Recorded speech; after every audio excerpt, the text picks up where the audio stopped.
For decades, the Nairobi River has been a symbol of pollution, clogged with waste, sewage, and neglect. But that could soon change as the government rolls out an ambitious plan to restore it into a clean, vibrant public space.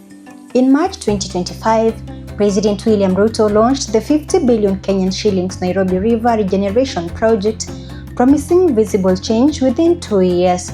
This job done. The memories of the longest and harshest droughts on record, followed by devastating floods, remain fresh in our minds. These extreme climate events have made us fully aware of the severe impact of climate change. The whole world is in the grip of a triple planetary crisis, and Kenya, our country, is not an exception. Yes.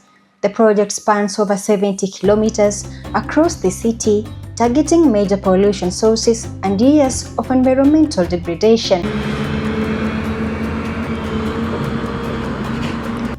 Key interventions include building 2 major sewer lines along the river to prevent waste from flowing into the water. Solid waste is also being addressed, with efforts to clear sections of the Dandora dump site and install garbage interceptors to trap debris. Engineers are also redesigning the river to reduce flooding by expanding and deepening its channel. The transformation will include pedestrian walkways, bridges, green parks, and social amenities along the river banks. Community spaces like Kamukunji Park are already taking shape, featuring sports facilities, libraries, and creative hubs. The project has created jobs, with many workers drawn from local communities. Mimi naitwa Lija Mvuti Mutili. I'm a driver to this lorry. I'm the supplier ya mchanga, means mchanga.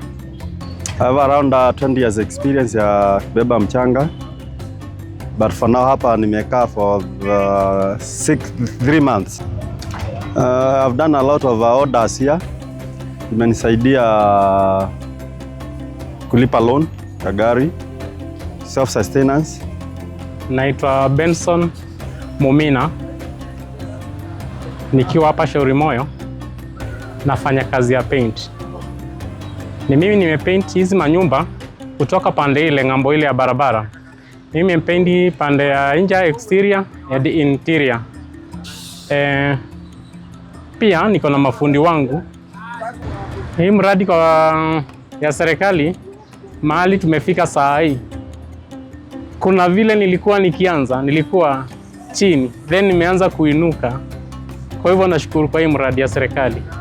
Ukiangalia kama saa hii sisi ni community, na ukiangalia kama saa hii bado mimi ni community champion from Public Space Network, na bado mimi ni chairman Kamukunji Environment Conservation Champion Community Based Organization.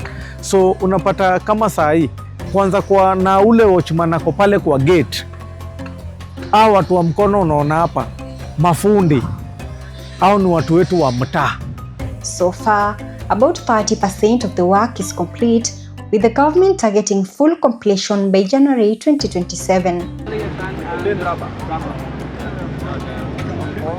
If successful, the regeneration will restore Nairobi's identity as the green city in the sun, turning the river from a neglected backdoor into a thriving urban lifeline.